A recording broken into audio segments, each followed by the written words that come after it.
Monday, a media explosion as Rudy Giuliani goes on Fox News and changes President Trump's defense, saying he did reimburse lawyer Michael Cohen for that six-figure hush money payment. Having something to do with paying some Stormy Daniels woman $130,000, I mean, which is going to turn out to be perfectly legal. That money was not campaign money. Sorry, I'm giving you a fact now that you don't know. It's not campaign money. No campaign finance violation. Funneled through the law firm, and the president repaid it. I love Rudy, but they better have an explanation for that. That's a problem. If Rudy wants the public to believe that Donald Trump reimbursed Michael Cohen $130,000 and didn't know what it was for, didn't know that it was going to silence Stormy Daniels, that is unworthy of belief. It's not believable that Michael Cohen would make this payment to Stormy Daniels, not tell Donald Trump. I mean, you know, how stupid do they think we are? I have news for you. The American people don't care about this agreement. There's a reason why the president's approval ratings are ticking up. Should the media be insisting there's a credibility crisis? Reince Priebus, the president's former chief of staff, weighs in. A Media Buzz exclusive. A New York Times scoop on leaked questions from the Mueller prosecutors to the Trump lawyers unleashes a flood of coverage about the Russia probe and whether there will be a presidential interview. I am told by my sources tonight that the New York Times is full of crap. That those are not, a lot of those questions are not the questions that the special counsel is asking. Fox News now obtaining a list of questions for President Trump from special counsel Robert Mueller. These questions look like they were prepared by a first-year law student who flunked out for being patently stupid. Bob Mueller, special counsel Mueller, knows everything. He is the closest we are going to come to a godlike figure, omniscient.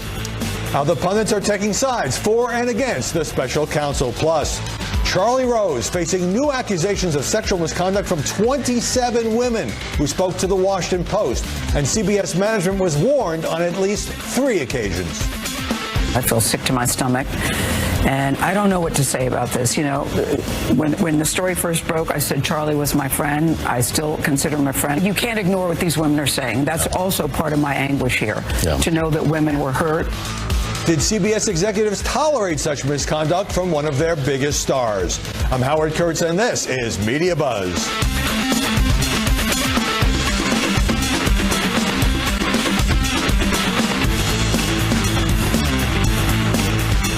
It was 1 month ago that a reporter asked President Trump on Air Force One about his lawyer Michael Cohen paying off a porn actress in the final weeks of the campaign. Did you know about the $130,000 payment to Stormy Daniels? Then why did Michael Cohen make it if there was no truth around payment? And Michael Cohen denied to me and other journalists that he was reimbursed for the payment. That line of defense changed when Trump had Rudy Giuliani sit down for 2 high-stakes interviews on Fox. He didn't know about the specifics of it, as far as I know. But he did know about the general arrangement that Michael would take care of things like this. So there were no campaign violations because it was out of Donald Trump's pocket. That makes it nice and clear. But it wasn't for the campaign. Right. It was to save their not their marriage as much as their reputation. Joining us now to analyze the coverage, Emily Jashinsky, commentary writer for the Washington Examiner. Mara Liasson, national political correspondent for NPR and a Fox News contributor. And Philippe Reines, a former State Department official and longtime Hillary Clinton advisor. Emily, media are portraying Rudy's interviews as being basically a PR disaster, and they say triggering a credibility crisis in light of the president's earlier denial.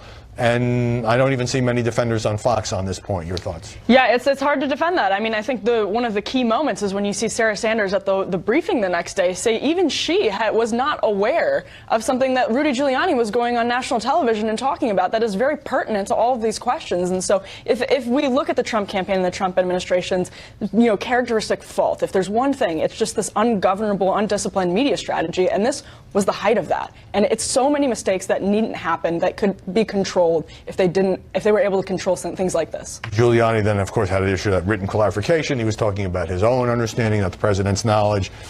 Philippe, you write that Rudy's sin was telling the truth, and you say it has something to do with his being on Fox.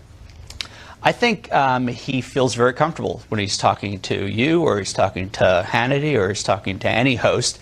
He feels like he's in his living room and he's just, hey guys, and he's kibitzing a little bit. Before I get sharply critical, I voted for Rudy not just twice, but 3 times, including his first failed mayoral race, which I covered. And he wants to be president. He still wants to be president. I don't mean that in a he's going to run. Yeah. But this is not a lawyer that you're watching. This is someone who just likes the sound of his voice. And before we came out, I was seeing he did even more damage this morning. He said that he thinks Michael Cohen probably did this other times, which is not exactly on message. Right. George Stephanopoulos on ABC asked him, is it okay to lie to the press? And Rudy said, well, you know a few presidents who did that. I don't think this president has done it, but in any event, that's not the crime. So, Mara, talking about, I covered Rudy at the Justice Department and when he's running for mayor. He's a very media-savvy guy, but he made some unforced errors here. For example, Jared Kushner is disposable as a man, but Ivanka is a fine woman. The FBI agents who raided Michael Cohen, stormtroopers, he said. And finally, he said Cohen made the payment. We just saw that to save his marriage, reputation. Of course the press is going to jump on all of that. Yeah, of course. The thing that was so interesting about the media coverage of this week is everyone took a break from their regular programming. There wasn't going into 2 corners, one corner saying, Giuliani did great. Other people saying, oh, he's terrible. Everybody was agreed. Whoa. Even Sean Hannity's reaction, he was stunned. And people are just, their mouths are on the table wondering what they're going to do next. But Rudy, let me just say this. He's a giant figure in American politics, certainly in New York. But sometimes maybe he's not perfectly fit for this role of being the president's top legal strategist. We will see about that. So now with this sort of a kitchen sink approach, so for example, the kind of eccentric Dr. Bornstein came out this week and said Trump dictated a letter saying how healthy he was. And so people are talking about credibility, but it's not just the, quote, liberal media. Wall Street Journal, conservative editorial page, says Mr. Trump is compiling a record that increases the likelihood that few will believe him during a genuine crisis. Is that overstated? No, I don't think so at all. And I think we see this happening when you have the president on tape, when people can see that, him saying no, and they have the tape of Rudy Giuliani. And this is why there's just so many things that are avoidable mistakes that Rudy Giuliani did not have to go there and contradict. He should have known that the president was on the record on camera. Unless it was a strategy to make sure that it wasn't seen as a campaign violation, and it's sort of like biting the bullet. But look, Trump supporters are convinced that the media are endlessly nitpicking everything that he says, and many of them don't care about Stormy Daniels, and they don't care if it was a cover-up about Stormy Daniels. They say, hey, Bill Clinton lied about sex. So that's why you don't see the president, dropping precipitously in the polls. Yeah, I mean, so far he has faced no consequences to lying so often. And it's not just the president, he's setting a tone for his administration, but particularly the podium where Sarah Sanders comes out, or Sean Spicer just starting that first day. But you got to figure one of these is going to catch up with him. And ironically, except that he says a lot of this is fake news. Yeah. And people who support the president say, yeah, I don't believe the media. We're not very popular, let's face it. Yeah. It might never catch up with him. There's a difference between legal jeopardy, which Giuliani might have increased, and political consequences. You heard Brian Kilmeade say Trump supporters don't care about this, and he's right. But at some point, he's going to need to go to the American people or the world and say, here's a crisis. I need you to be with us for this reason. And people aren't going to believe him, even if his approval ratings don't drop at home. And what's worse is that it might be something, might be an attack or something where it's the FBI or CIA giving a judgment after 2 years of him saying they don't know what they're talking about, they're out to get me. That's going to be a very difficult situation. Well, all I'm saying, I'll let you get in here, Emily, is that there is a sort of a bubble that many journalists live in. And in that bubble, President Trump has a lot of trouble telling the truth. But that's because we have so little credibility with much of the country. That is not necessarily a universal verdict across America. That is absolutely true. And there's an important distinction between the president's base, which I think is small and sort of varies, but it's probably around 30% of the country, and the rest of the country. And that base is usually impervious. Right. There's little that can be done to chip away their credibility. Since Sarah Huckabee Sanders has mentioned a couple of times, she did take a lot of heat at the briefing after Rudy's appearances. Let me play a little bit of this for you, Mara, and we'll ask you about it on the other side. Has denied and continues to deny the underlying claim. And again, I've given the best information I had at the time. The question was from Jim Acosta of CNN, were you lying to us at the time or were you in the dark? So a lot of your fellow correspondents are saying, well, Sarah Sanders is lying or is an accessory to lying. Is that fair? I think she's in the dark more than she's lying. I think I think press secretaries, even ones in an administration that is set out to undermine the credibility of the press, like this one, do not want to lie from the podium. They don't. And she says often, this is the information I have, or I haven't asked the president about this. Yeah. You know, or I refer you to the lawyers. I refer you to the lawyers. Being in the dark is a better place for her to be than lying, and I think she is in the dark, but that also raises questions about how helpful and accurate she a better can be. place to be, but it's not a comfortable place to be. All right, so New York Times obtains those 49 questions that the Mueller prosecutors want to ask the president, and the Times made pretty clear that these were notes taken by Trump's legal team and then provided to someone else who provided it to the paper through. President Trump tweeted this was so disgraceful, but the leak pretty much appeared to come from his side. Yeah, and that's why we're at this game that we're playing every week about who is strategically leaking all of this information, whether it's about the special counsel, whether it's about palace intrigue. We have to go back and play this game every week. It's like playing Clue. You know, you're trying to pick up the clues and see where the leaks are coming from. It's ridiculous and distracting. The reaction of many pundits, Philippe, on the right was, oh, Mueller's got nothing. These are all areas that we know about. He doesn't have any sort of hidden smoking gun. And the reaction on many on the left was, wow, these questions are so broad, there's no way the president should sit down with him. So very different takes on those notes on the questions. The first thing that struck me was if Hillary Clinton had been given the questions before her FBI interview, I think it would have rained hell down on us. But it's not unusual for prosecutors to say these are the areas we want to concentrate on. I think it would have been portrayed as, the questions themselves show the severity of what's happening, and I think we don't know what we don't know about what Bob Mueller is doing, and those questions reinforce it. I imagine the lawyers who sat there taking notes were probably thinking, wow, he's interested in areas that we thought were closed. I covered law enforcement for a long time, and I've never seen something like this leak. They might be handed from prosecutors to lawyers or defense lawyers, but I've never seen this come out. Typical of what we all go through with this. All right, there was an NBC story during all of the, near saturation coverage about Michael Cohen, Stormy Daniels, hush money. Let's take a look. We are going to start off our show with some big breaking news, an NBC News exclusive investigation. We are learning that federal investigators wiretapped the phone lines of Michael Cohen, the president's longtime lawyer. And Mara, there was no wiretap. It was a log of Cohen's calls using something called a pen register. Everybody picked this up for hours until NBC had to correct the story. How bad a mistake was that? It's bad. Every mistake is bad because the press is under a microscope, mostly from the Trump administration and Donald Trump, who wants to undermine our credibility in general. It was bad. It was just a basic, unforced error. Just check. Yes, they had a register of the calls. No, they didn't have a wiretap of the contents. And that opened the door for But it was corrected. It was corrected. It was corrected hours later. It was corrected. I'm not saying that as a defense. And I saw it on every other channel, like NBC is reporting, and then the president. And I can only say NPR didn't go near it because we didn't have it. In our defense. Sometimes it's a very good approach, and it gave the president the opportunity to tweet, NBC News is wrong again. Problem is, he says the sources probably don't exist. They are fabricated fiction. Opening yourself up for that. Let me get a break here.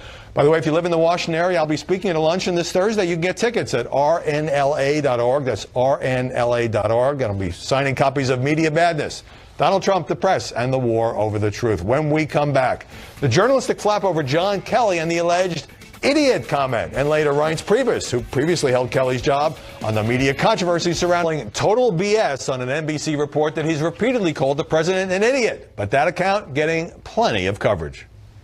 I don't think we've ever seen a chief of staff deriding the president's intellect. Well, once again, you've got a story with 4 blind sources. Of course, there is no question about it. There's a kind of a cottage industry, both within the White House and outside of it, that is out to get General Kelly. The highest level principals apparently call the president an idiot and a moron, and yet the White House turns around and says, you terrible people, bad people in the press, it's all you.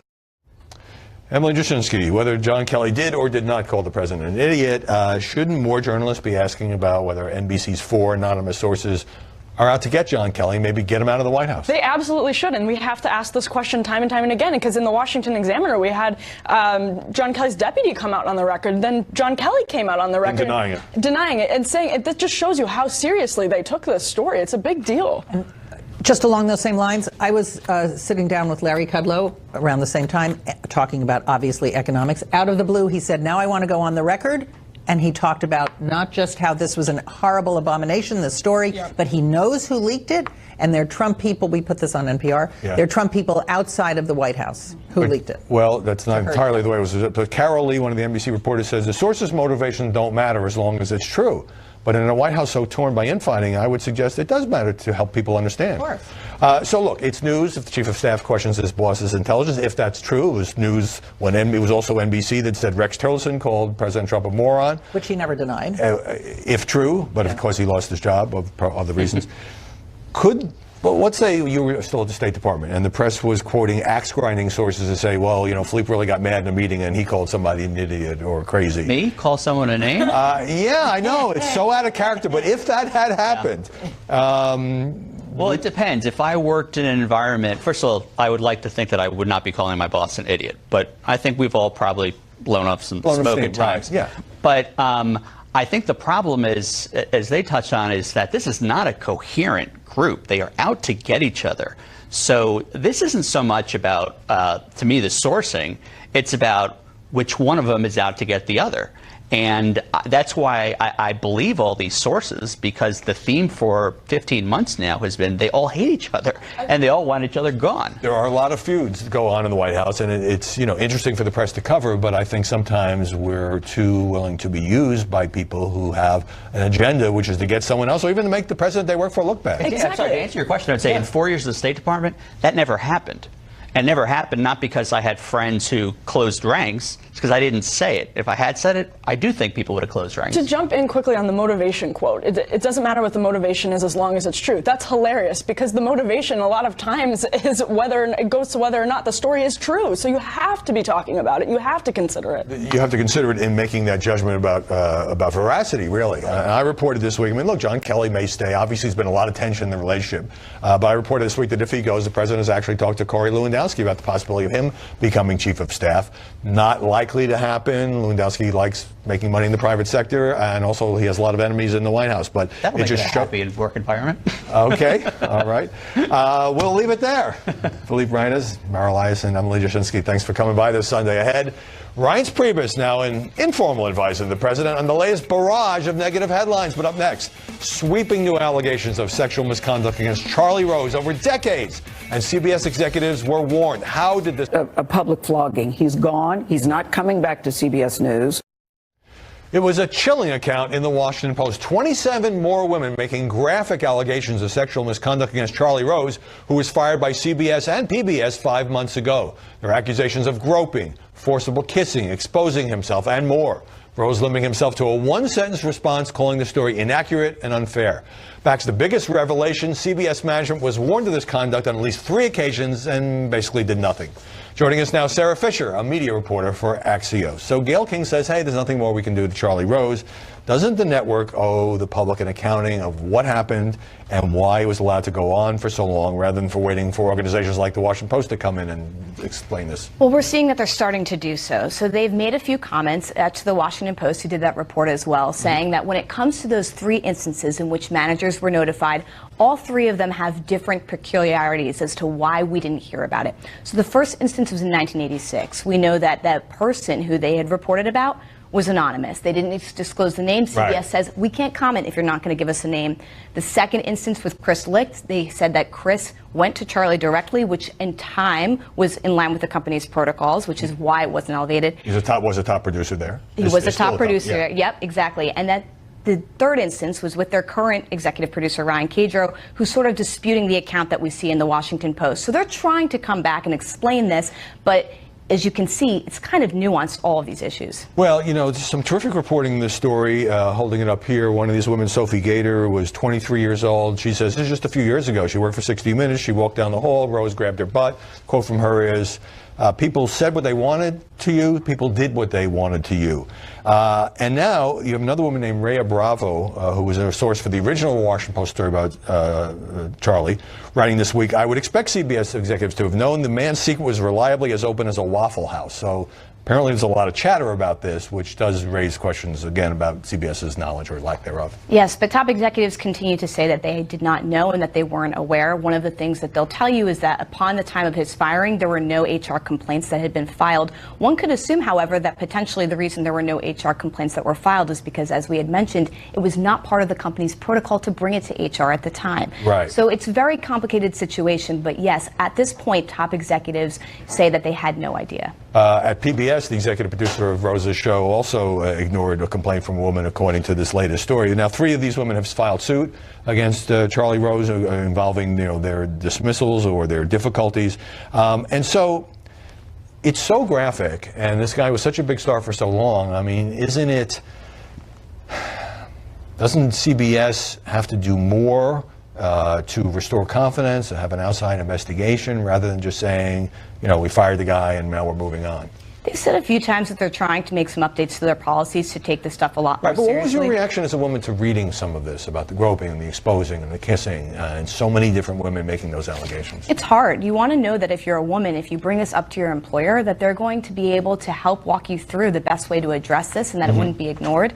I think some of the previous reporting about the PBS executive, who now says she deeply regrets not doing more, was particularly disturbing as a woman. If a young woman comes up to you, some of these girls are 21, 22, alleging misconduct from somebody who's 50 years their senior, Right. you want to know that your employer is going to be taking that very seriously. And to hear that they're not is incredibly disappointing. Yeah, that's the threat here, is almost all these women were in lower level jobs. They were in their early to mid 20s, and Charlie Rose was a superstar there. All right, Tom Brokaw, we talked last week about allegations from former NBC reporter Linda Vester of forcible kissing on a couple of occasions. He wrote an angry letter denying that. He's forcefully denied it.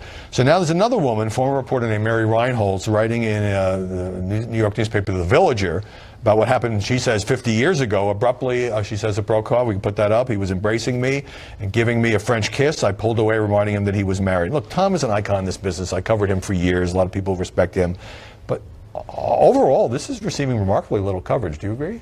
It's not receiving as much coverage, you're right. And I think one of the reasons could be that there's a ton of backlash against the reporting. You saw that there was a letter signed by over 60 female executives, former and current producers, saying that this is not right. I mean, some of the people that signed that letter were incredibly high level, including Andrea Mitchell, Kelly O'Donnell. So you can imagine that when there's that much backlash, it's harder for the media to confront the story. But I will say it doesn't make it any less important for coverage. I mean, anytime there's an allegation of sexual harassment, the media should be looking into it. Right. I mean, it's great that Tom's colleagues are supporting him, but they don't necessarily know what happened in these particular instances, some of which are decades ago. Sarah Fisher, great to see you. Good to see you. Thanks for coming by.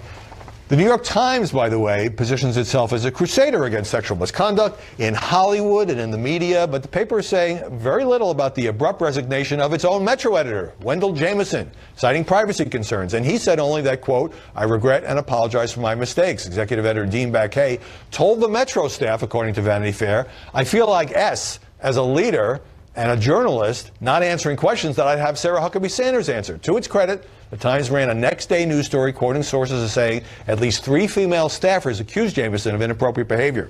But what's inappropriate is for newspaper executives to investigate such allegations in other newsrooms and minimize their own. Coming up, Reince Priebus on why the White House is such a leaky place, as he well knows. And later, the fallout from that disastrous and his successor under fire. I sat down with Reince Priebus, President Trump's former White House Chief of Staff, here in Washington. Reince Priebus, welcome. Hey, Howie. The press is on fire over Rudy Giuliani going on Fox News and saying, yes, the president reimbursed Michael Cohen for that hush money payment.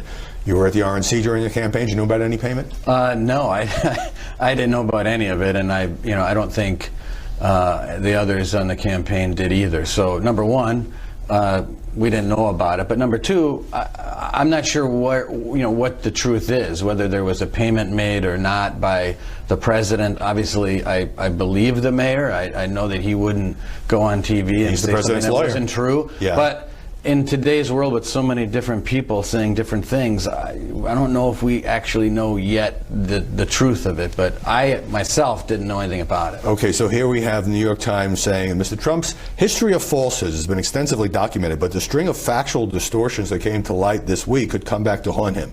Is that kind of broader indictment fair or unfair when it comes to the president's credibility?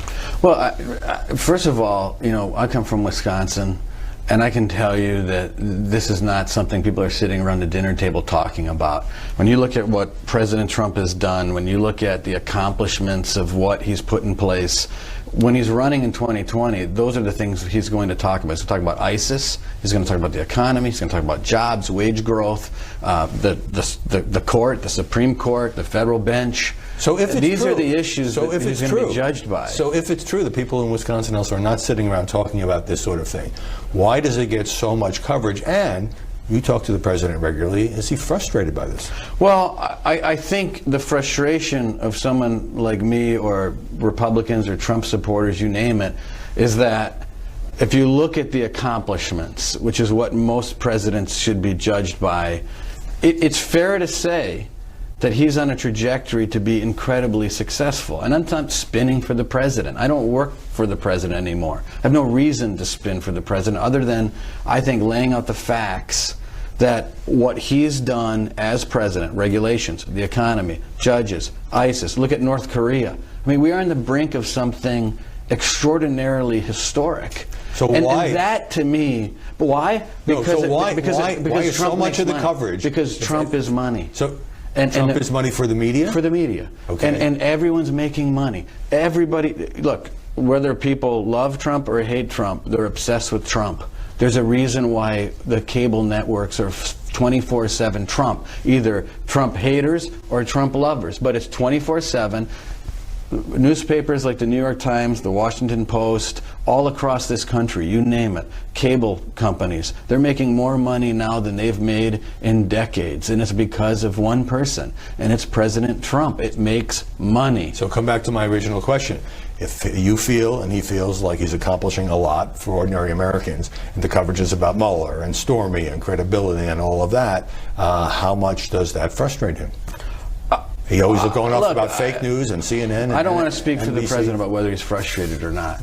But I will say I've never seen a politician, if I can call him that, capable of taking more incoming and more issues and more bombs coming at him that would have sunk almost any other politician, and they do, one of them. He can take 20, 30 at a time and keep going. Look, it's never good. It's not positive to have these stories out there spinning and spinning and spinning. Your successor as Chief of Staff, John Kelly, is calling BS, that's his word, on an NBC report that he repeatedly called President Trump an idiot. Now, having been the target of some pretty nasty leaks when you were in the White House, what does it tell you that several sources are anonymously bad-mouthing John Kelly? Well, look, I don't think quotes are made up, but I think there are nefarious people out there that make trouble. People with agendas? Maybe people with agendas. Maybe people that for whatever reason they're not happy with the Chief of Staff, and maybe they weren't happy with me when I was there, and I was going to be fired every 3 weeks, right? So no, every 3 days I would read a story saying the knives are out for Reinstein, you'd be gone by sundown. Right. Okay. Right. But do you think the press should have published all those stories? I mean, obviously, eventually I think you did. The press should. I think things like that. I think the press should discern a little bit more as to whether or not a particular story has value to the reader. And I think there's such a rush, and there's such, like I go back to the money statement, there is such interest, money, and intrigue over any little thing that's published that involves President Trump, that there's enormous pressure to whatever anyone says or the gossip of 4 people that's confirmed by this person and this person. Now we're going to write an article about it, and it gets tremendous coverage. So what do you value success? Is success coverage, clicks, interest, or is success writing a thoughtful article about a chief of staff that, But coming back to General Kelly, when he came in, there was a wave of admiring press. He was going to impose military discipline in the White House, and I think he did accomplish a lot. But now there are all these negative stories and predictions that he's on the way out. So since you went through this, I want to ask you, do you think the press underestimates how difficult it is to be Chief of Staff under President Trump? No, I don't think they underestimate it. I just think that you go where the interest is, and I don't want to sound repetitive, but you go where the clicks are. You go where there's so much competition in the media, and so look, And the other thing is the president is basically the chief of staff. I mean, he really is. And He doesn't really need I used to one. joke Yeah. that I was the chief of stuff.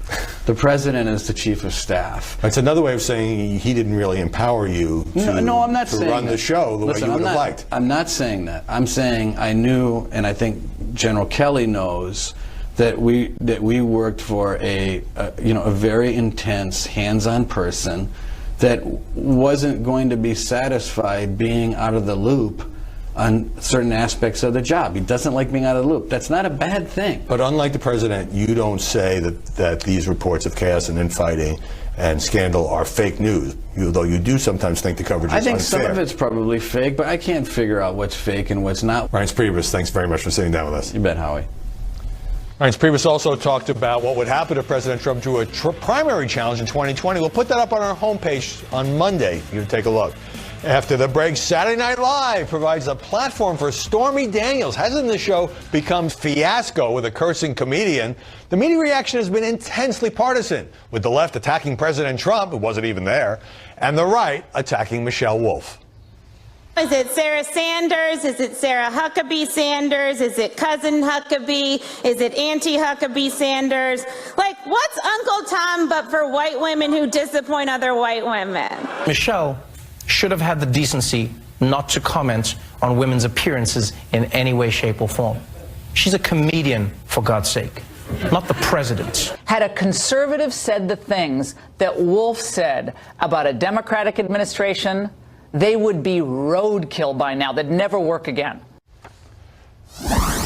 Joining us now from New York, Kat Timpf, a National Review writer and Fox News contributor. So let's start with the commentators on the left who are defending Michelle Wolf for what clearly some crude, personal, harsh comments against Sarah Sanders, against Kellyanne, against Ivanka, and justifying it by saying, oh, they're all a bunch of liars and they're evil and whatever. What would they have said if such jokes were made against, I don't know, Barack and Michelle or Bill and Hillary? Of course, they would not have had the same reaction. Obviously, because this was a woman on the right, they were able to get away with a lot more. Now, to be fair, also there's a little bit of hypocrisy because a lot of people who are saying that it was an outrage are saying, or don't say that when President Trump makes fun of somebody. So basically, everybody's hypocritical when it comes to this situation. Yeah, well, that was my next question is, people on the right who are just savaging Michelle Wolf as a despicable betrayer of the sisterhood. You feel, and you've written this, that those folks, many of those commentators, give the president a pass for some of the things that he says. Right. President Trump has made fun of Mika's looks. He made fun of Carly Fiorina's face. He's made fun of Rosie O'Donnell. And everyone was silent. But when a comedian who is there to roast people, that's why she was hired to be there, makes fun of Sarah Huckabee Sanders, then that's an outrage. Either it's an outrage all the time or it's an outrage none of the time. Right. It's selective moral outrage, which is Absolutely. one of my pet peeves. And I have the impression that it kind of drives you crazy. It drives me absolutely nuts to see this because it's not consistent. I do think that Michelle Wolf's jokes were mean. I think that goes without standing, but she's also a comedian and not the president. And I think that the president should generally be held to a little bit higher of a standard than a random comedian. And people who have had problems with the way she treated Sarah Huckabee Sanders should have some problems with the way that President Trump has treated women in the past. Well, I think the only difference is the partisan difference. Well, I think it's fair to direct some outrage at the White House Correspondents Association, which hired Michelle Wolf knowing full well she had a history of crudeness, that she was very anti-Trump, hasn't apologized, and now you have CBS and The Hill and others saying we're not coming to this dinner in the future unless there are major reforms. And doesn't it play into the president's hands by showing the media to be the symbol of that dinner now that looks to be like a whole lot of media bias? Ironically enough, I do think that President Trump actually came out of this looking like a nice guy. Sarah Huckabee Sanders came out looking very nice and like a victim. And even some people on the left came out to say this was inappropriate. But the White House Correspondents' Dinner, I completely agree, knew what they were getting into when they hired Michelle Wolf. So for them to disavow her after the fact, that's kind of a joke to me. Do you see the same sort of selective outrage in the commentary about, for example, imagine if Barack Obama were under a special counsel investigation and accused of having his lawyer pay money to a porn star? Would we see conservatives and liberals sort of switching sides in some of the outrage that they've, or defense of the president that they have expressed? We know for a fact that they would switch sides because we saw that with Bill Clinton. Back then, Democrats were saying, okay, he just lied, but it's just sex. It didn't hurt anybody. And everyone on the right was saying, this is an outrage. The president's immoral. And now we're seeing the exact same talking points on each side, except they're just flipped. Yeah, and this is obviously a little bit different because Bill Clinton had sex while he was president. All right, so Saturday Night Live last night does this Stormy Daniels skit and did not use an actress. Let's take a brief look. Come on, Stormy, stop making such a big deal about this. Everyone knows it's just an act. I work in adult films. We're not really known for our acting. So, Kat, does SNL putting on Stormy Daniels herself kind of remove any last pretense that this program is not virulently anti-Trump and it's just about comedy? Yeah, absolutely. It's very, very anti-Trump, and it's not as funny because of it, because we already know where all the jokes are going to be going. We don't watch a sketch and see Alec Baldwin and say, oh, I wonder what the punchline is going to be here. The punchline is going to be, oh, the president's an idiot, the president's a liar. And the bottom line is the people who are watching it and enjoy it, they are going to hate President Trump no matter what, but the people who support him, they don't care about Stormy Daniels. They don't care about any of this, so it's not like they're changing any minds with any of these sketches. Right. It's not like Alec Baldwin hasn't made clear that as a person he detests President Trump. You can tell by the way he acts. Yes. Yeah, I wouldn't have any problem with the Stormy actress, but Stormy Daniels herself, really? All right, Kat, really, Tim. yeah, I've had enough Stormy Daniels. I think our viewers might agree with you. Great to see you. Thanks very much. Thank you. Now, the UN marked World Press Freedom Day with an ad which ran on MSNBC urging people to consume lots of media. Don't just watch MSNBC, it says. Read The Guardian, read The Atlantic, watch CNN, read The Wall Street Journal, and so on. 25 news outlets in all. But America's biggest cable news network somehow didn't make the cut. Does the United Nations have something against Fox News? Still to come, is it fair to attack Sarah Huckabee Sanders for wrong answers when she's not given? Sarah Huckabee Sanders got pounded in the White House briefing room after Rudy Giuliani acknowledged the president's reimbursement of that hush money payment on what did she know and when did she know it? When did you specifically know that the president repaid Mr. Cohen for the $130,000? You personally? The first awareness I had was during the interview last night. Joining us now, Francesca Chambers, White House correspondent for DailyMail.com. So in asking that question, were you trying to establish that Sarah Sanders was out of the loop or that she was providing reporters with misleading information? I was trying to find out whether or not she had been in the loop. Prior to asking that question, I had been told that White House officials were surprised by Rudy Giuliani's comments, but it wasn't clear to that point whether Sarah Sanders was one of them. So I wanted to know what she knew and when she knew it, and she directly said at that point that she did not know about that payment until Rudy Giuliani's interview, which tells you a lot at this point about the communication strategy that's taking place inside the White House on this issue. Right. Now, you could certainly say the White House undercut her by sending her out to answer these questions earlier without giving her the full story. But the reaction in some of the press, I mean, CNN analyst David Chalian said after that briefing, Sarah Sanders made it so painfully clear that she has lost credibility with the American people, with the reporters in that room. Do you agree with that? Well, it's actually not unique to this presidency for White House press secretaries to not be in the loop on some of these things, because then it makes it a lot easier for them to go out there and say, well, I haven't spoken to the president about that matter, so they don't have to go out there and say something that's not truthful. They can say, well, I haven't spoken about this matter because they haven't spoken about that. I can't tell you how many times in the Obama administration Josh Earnest said that to that. Yeah, and you know, I mean, Mike McCurry struggled with this during the Clinton scandals. I wrote about this in a book, Spin Cycle. He wanted to be out of the loop. He wanted to defer questions to lawyers because he wanted to preserve his own credibility and not become a witness in the investigation. But in this case, I see a lot of commentators attacking Sarah Huckabee Sanders as a liar, as if she knew she was providing false information. How does that strike you? Well, she said in that briefing that she was giving the best information that she had at the time. And again, in that direct interaction, she admitted that she had been 100% out of the loop. But you're talking about the strategy here. And the White House has tried very hard to keep the president's personal matters away from what they see as White House matters. We call her President Trump's spokesperson, but she is the White House spokeswoman, and she is there to talk about the White House. At least that's how they are personally delineating it. So she was not involved in that conversation with the president's personal attorney, and was therefore also clearly left out of the strategy about what he was going to say on the television. Right. And you just have all this piling on. Crystal Liz on CNN saying she should resign. But so if we establish that she didn't know, and therefore it's probably unfair to call her a liar, but does it also make her less effective standing behind the podium because there are things that she is just not being told?